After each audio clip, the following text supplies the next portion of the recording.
stay standing up if you're a man. Now, stay standing up if you're a man who's had prostate cancer. So stay standing up if you're a man who's had prostate cancer and has had hormone treatment at any point in their life. Okay, good. So people who've had hormone treatment and people who've had chemotherapy at any stage. Okay, so that also gives me an idea of where we need to pitch this. And anyone who's had abiraterone at all before? Oh, yep, we've had some people with abiraterone but no chemotherapy, so I've done that differently, sequenced that differently. And what about something like radium-223? That's not quite so common around here. Okay, good. So that gives me an idea of where to start and what I need to cover off and what I can perhaps skip through more quickly. So prostate cancer, as everybody here knows, is one of the most common cancers in New Zealand, and so it's a critical health issue for our health system. Now, cancer is the #1 cause of death in New Zealand. #1 cause of death of New Zealanders. #1. More than road traffic accidents, more than cardiovascular disease, more than ischemic heart disease. So 20 years ago, people were dying of heart attacks and strokes. And these days, the GPs have got so good at the risk protection in terms of lowering blood pressure, in terms of stopping smoking, in terms of cholesterol monitoring, that the death rates from cardiovascular disease are falling. And so we live longer. And as we live longer, our risk of cancer starts to go up. And in addition to that, we also have better detection than ever before. So as everyone here will know, the PSA test revolutionised the early detection of prostate cancer. Additionally, further imaging techniques like MRI scanning, which Dr. Lim will talk about following on, again have revolutionised the discovery and early treatment of advanced prostate cancer. So we're picking up more people than ever before with cancer, and we're diagnosing more and more cases. But despite the fact that we've got more cancer than ever before, actually our treatment for cancer is better than it's ever been before. And so while we've also got more cases of cancer, and whilst it's still the #1 cause of death, your chances of being cured are better today than they ever have been before. So there's also more survivors of cancer than we've ever had before. And that is some cause for celebration. So I think, again, most people here know what prostate cancer is and what the prostate is. The prostate's that small little walnut-sized gland, bigger for some people, just at the outlet of the bladder, that impedes the flow of urine on the way out. That's what the prostate gland looks like, and that's what a prostate cancer looks like. Prostate is not to be confused with prostrate. Two quite separate phenomenon, as we all know here. But not all prostate cancer is the same. Some prostate cancer is confined to the prostate gland, is very early, very indolent, highly curable, or in fact may need no treatment at all for the duration of an individual's life. Other prostate cancer, which can be more aggressive and has a propensity to spread at a very early stage and can be life-threatening if not treated aggressively. So we can tell that by things like the Gleason grade, the extent of the prostate cancer, how many core biopsies has it affected, what's the PSA level like, is there any sign of spread into the lymph glands or to other parts of the body. So staging prostate cancer is critical in order to help us understand what treatments are required, if any, and what the likely outcome for that prostate cancer is. Again, just to very briefly touch on advances in staging of prostate cancer, just this one picture, Remy, not going to steal your thunder here, but again, new scans like the PMSA PET scan have again led to a further revolution in our understanding and staging of prostate cancer to help us understand more about the biology of the disease, and yet there is still so much more for us to learn. In 2016, we've got more options to treat advanced prostate cancer than we've ever had before. After so long, we just had hormonal deprivation, so orchidectomy or castration, followed by depletion of those hormones by the use of things like Leukerin or Zoladex. And now, all of a sudden, we've had a revolution of options. Mitoxantrone, docetaxel, Zometa, carbizitaxel, Sipuleucel-T, denosumab, abiraterone, radium-223, carbazitaxel, and so many more other options have come online in the last 10 years. And the question now is which treatment, which patient, which time, and what's the balance between side effects and effectiveness of these treatment options. Let's think a little bit about the biology of prostate cancer for a moment. And what is the fundamental driver of prostate cancer carcinogenesis? And the answer is clearly testosterone. Prostate cancer is addicted to testosterone, and it needs testosterone to keep growing, to keep propagating, and to keep spreading. Too much testosterone is clearly what drives prostate cancer. There's something else which is testosterone addicted. And the mainstay of treating prostate cancer in 2016 still remains the same as it did for the last 50 or 60 years, and that is to fundamentally lower and deplete the levels of testosterone in the body. That's the most critical thing that we can do. But as the men who've had hormonal deprivation before, who've had testosterone levels lowered in their body, they will tell you that lowering testosterone levels is a double-edged sword. It can lead to sexual dysfunction and intimacy problems. It will lead to mood disturbance or depression. It can lead to weight gain and endocrine problems. So, the treatment of the disease is not without its problems. Let's look at this in a cellular mechanism. What I've tried to illustrate here is this is a cancer cell. And in a cancer cell, you've got this machinery here, which when activated by the signal, becomes active, and it leads the cell to grow, to replicate, and to spread. That's what cell biology is like. So here we go. There's our receptor on the surface there. That's the cell there, and that's the machinery. So what happens is you get your what's called a ligand that binds to the receptor, it activates the machinery, and you're away. That's the fundamental mechanism of what goes on inside a cell. Let's think about that with regards to prostate cancer. So we deplete the testosterone as the mainstay of treating prostate cancer, and this happens. You knock that out, and then all of a sudden, you no longer get the machinery of the cell becoming active, so you no longer get the growth and the proliferation of the cancer cells, and you control the prostate cancer. For a good while anyway. What's another way you can do it? Well, using that same schematic, this is how you can block testosterone. So you can deplete it, or you can block it.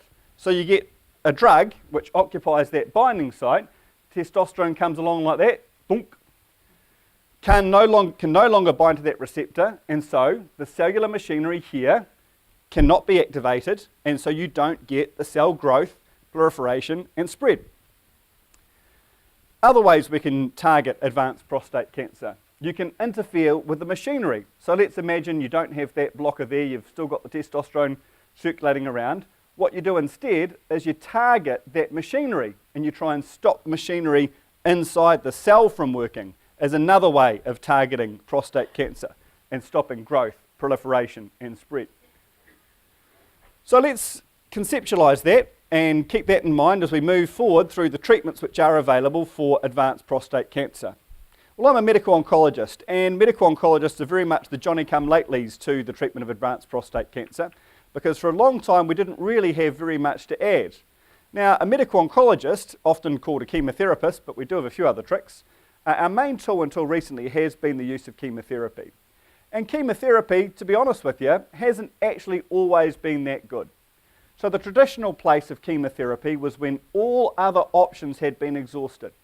When you had failed the radiotherapy, when you'd failed the hormonal deprivation, when your cancer was causing considerable amounts of symptoms, people would finally say, okay, I think it's worth trialling this treatment because, of course, chemo can have such side effects. Hair loss, neutropenia, diarrhea, fatigue, mouth ulcers and the like. So it's not something that people would necessarily undertake that lightly. So we would be looking at people who were elderly, who were more frail, and would have extensive burden of prostate cancer. Then they would be referred to a medical oncologist for consideration of chemo. And when we looked at the effectiveness of chemotherapy in advanced prostate cancer, what we found was with old treatments like mitoxantrone, which made people feel slightly better, your length of survival on average, so the average person lived for about 16.5 months with that approach, and then you compared that to docetaxel, and you found that people lived for about 18.9 months, so 2.4 months longer. So you're on chemo for many, many, many months to extend your life by a small amount. And for many people, they said that trade-off between the intensity of treatment and the side effects isn't really worth it for that additional gain in overall survival. Some people took it, many people thought that wasn't a particularly good use of their time. And us oncologists said, fair enough, we can understand why people might say that. Still, the treatments were often offered. But there has been a bit of a revolution in the thinking about advanced prostate cancer and the timing of chemotherapy. It may well be that the central problem is that when you've got a lot of cancer, it's kind of hard to treat it. And maybe if what you did was you treated cancer at an earlier stage, when the cancer burden was smaller, you might actually get a better result. So several very ambitious trials involving several thousand men looked at this approach, which was treat you when you get really sick, versus another approach, which is treat you pretty early on, just after you've been diagnosed with advanced prostate cancer. And what were the outcomes? Same drug. What were the outcomes? Yeah, there we go. This is our new prostate cancer patient at an earlier stage in their diagnosis. And what were our outcomes? So again, an earlier point in the disease, so their baseline overall survival was better, so 44 months compared to 16 months, so it's earlier stage of their disease. What we found by changing the timing alone, the improvement in overall survival for the entire group was more than a year more, just by doing the treatment a bit earlier. And for some groups of patients, those patients where the cancer has spread to the liver, or some people who had more than 4 bone lesions, or had a high burden of disease otherwise, that survival gain was 18 months, a year and a half. So, now, when my patients come to me, I say, well, if you have chemo in the old way, this is what will happen. If you have chemo in the new way, you get an extra 18 months. And most people who I see say, heck, 18 months, that's not bad. That's a little bit more worth undergoing that treatment that may have side effects, but to get that extra life expectancy, that may well be worth considering. And 18 months is a very high bar, a very good amount of survival gain for any systemic therapy that you care to consider, particularly when you consider old way 2.5 months, new way 18 months. That's a big gain for those patients. Then we look at other chemotherapy treatments like carbazitaxel, which is widely available in Australia, is available in the UK, but not so much in New Zealand.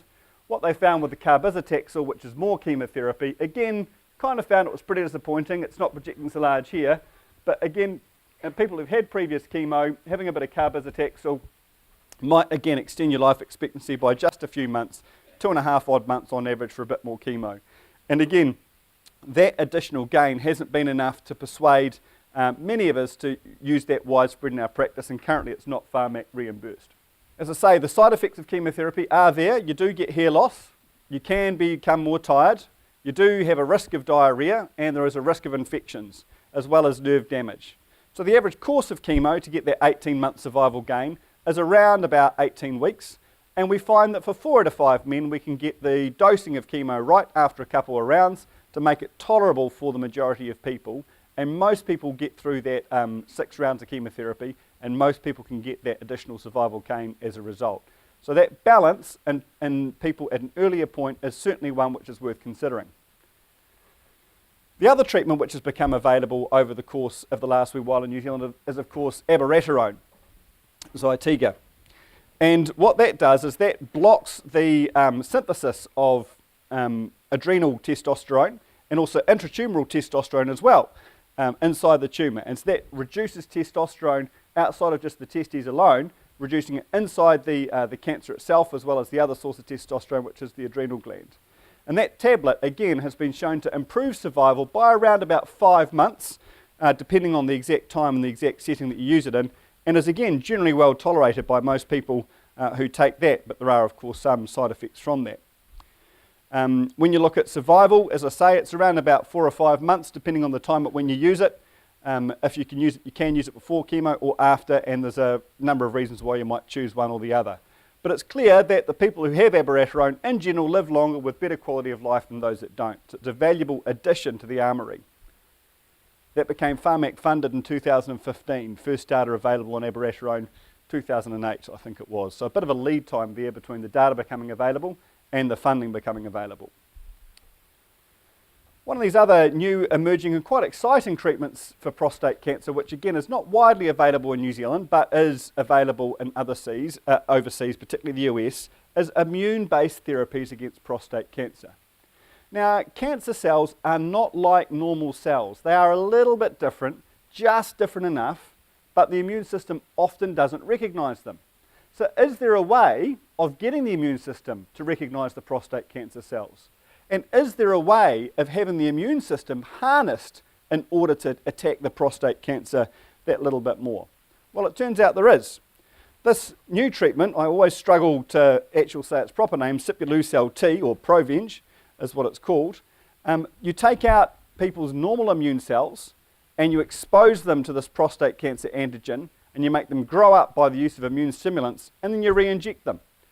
And this is, as I say, again, done in America, fairly costly therapy, but it does seem to improve people's overall survival by a number of additional extra months, and it seems to be another very well tolerated treatment, and it does show that there is a role for the immune system and immune regulation in combating advanced prostate cancer. It's a bit more of a diagram about how it works, but I'll skip over that. So improves overall survival by about 4 or 5 months in those patients. Now, one of the most common places that prostate cancer spreads to, and this will again be familiar to many people, is the bone. So for some reason, prostate cancer has a predilection to spread to the bone. It's a very fertile ground for prostate cancer cells to go to. One of the most common sites, and it causes a lot of symptoms in people. So can you exploit that natural tendency of prostate cancer to go to the bones in terms of therapy? Well, the bones are made up of a lot of calcium, we know that, and a calcium-like agent is radium. It's in the same place in the periodic table as calcium is, just a bit further down. And if you take a radioisotope of radium, it mimics calcium and it goes to the skeleton as normal calcium would, but it brings radiation with it. And so you're basically getting bone-specific radiotherapy for your whole skeleton. And it's over a very low dose of a low duration, so you're not getting a lot of exposure of other organs to high dose of radiotherapy. But it is expensive, and there is a lot of technical factors around administering that, and the radiation oncologist could speak more eloquently to that than me. But it's another effective therapy in the arsenal against prostate cancer, which is predominantly spread to the bones. Again, improves survival by an additional number of small months compared to chemo, 18 months if used earlier. But it's there. Enzalutamide, some recent evidence has come up around this drug as well, and this may well be one of the next cabs off the rank in New Zealand in terms of funding. Now, you remember we talked about blocking the cell here, blocking the testosterone from binding to stop the machinery from working. Well, that's exactly what enzalutamide does, and it does it very, very effectively. It's got a high binding affinity for that site. And what you see here is the group of people's survival if they just are on a sugar pill, and the survival, or progression-free survival, of the people on the tablet. And what you can easily see is there's a big gap between those two groups of people. So the ones on enzalutamide do a lot better, have fewer symptoms, and live longer by an additional about 7 odd months than if they don't have the treatment. Again, a relatively well-tolerated treatment. But if all of these treatments are so good, why is it that prostate cancer remains, advanced prostate cancer, remains incurable? Why is that? Well, what happens with prostate cancer over time is you don't just have this one receptor, but the cancer cells start to produce more receptors, okay? What happens as well is you get the cancers start to produce their own testosterone or their own fuel. So they produce that, then they start feeding themselves. Cunning buggers. So how do you actually get through all of these options? How can you possibly decide enzalutamide? When do you use chemotherapy? When do you use radium? What stage are you going to do? What are you going to do? Well, the answer is clearly to work together. And the modern oncologist has to work as a part of a collaborative multidisciplinary team if they are going to offer patients the best possible options. So now every decent hospital and every decent cancer centre will have a prostate cancer multidisciplinary cancer team who will discuss their cases regularly with other experts to make sure it's not just what I think is best, but it's actually what the team thinks is best to ensure that the patients get the best possible outcome. Now, I've been asked briefly to reflect on the whole process of the politics of drug funding. As Graham mentioned, in my role with the Cancer Society, we've had over the last 6 months, spent a lot of time reflecting on what's been going on with the politics of drug funding. So all of this kind of came about because there's been a new drug for melanoma, and melanoma is a barren wasteland of treatment options for which nothing at all works. And every other country in the developed world funded this new melanoma drug called Keytruda, and Pharmac said, it's no good, we're not going to fund it, and there's no need to be concerned. And we said, well, that doesn't quite sound right. Why is it that every other country in the entire world is funding this drug, and New Zealand says it's no good? Do we have better analysis of the data, or are they seeing different data here than other countries? And by the way, Pharmac, who have you talked to? Have you talked to any of the experts in the field? Have you talked to any of the patients? Have you talked to any of the researchers? Have you talked to any of the academics? Have you done that? But it was just a big black box and very, very hard to get any information out of there. And the problem is that cancer drugs are increasingly very, very expensive, and you need to be as rich as this guy if you're going to be able to fund them from out of your back pockets. The Pharmac mechanism is really the only way that the average New Zealander can get access to it. But you know, money can't buy you everything, really, can it? The Pharmac model has served New Zealand very, very well for a long time, but the fundamentals of the model are that you have a fixed budget, so that you can only ever have this much money every year. That is all you're allowed. If you want to get new drugs, you have to do it within that budget. So if a brand new blockbuster comes along and it's curing thousands of people, if it goes outside that fixed budget, too bad. The model of Pharmac is they assess the evidence using committees. One's a cancer subcommittee, then there's a more general committee. They estimate the cost and they set a priority, and when the money becomes available, they fund that within the same overall budget as mentioned. And I think that Pharmac and I indeed agree on the fundamental principles of the model, and that is there is not enough money for absolutely and utterly everything that everybody wants. We also completely and utterly agree that taxpayers should not be writing a blank cheque to Big Pharma and paying the prices that they demand in America. That would bankrupt us in no time. And I also think that everyone agrees that you should prioritise and you give funding priority to the medicines that work the best and give the best cost effectiveness first. I think everyone would agree with those basic principles. The other principle, which perhaps I think is fundamental, but is less agreed upon, and that is that every government agency must be accountable to the people who they serve. And they must be accountable to the people who pay their bills. And the problem with the Pharmac model is there was no accountability and no explanation for why the decision was made. And transparency is an essential requirement for accountability. So the people affected by melanoma felt exactly the same. They said, well, why has everyone else got this drug when we haven't? Can we talk to you about that? And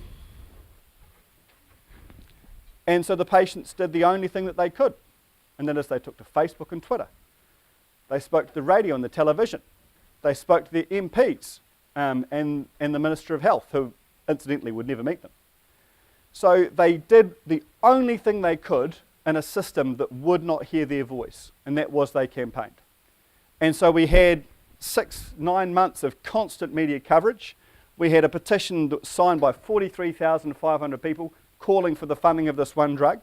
And incidentally, I don't think politicians should decide which individual drug should be funded, but they are responsible for a system to be transparent and accountable to the people who they serve and to provide transparency in the decision making. And the thing that troubled me most was maybe Pharmac have got this right, but could they ever be wrong? And if they could ever be wrong, what is the mechanism for us as a community to talk to them about that? How do we do that?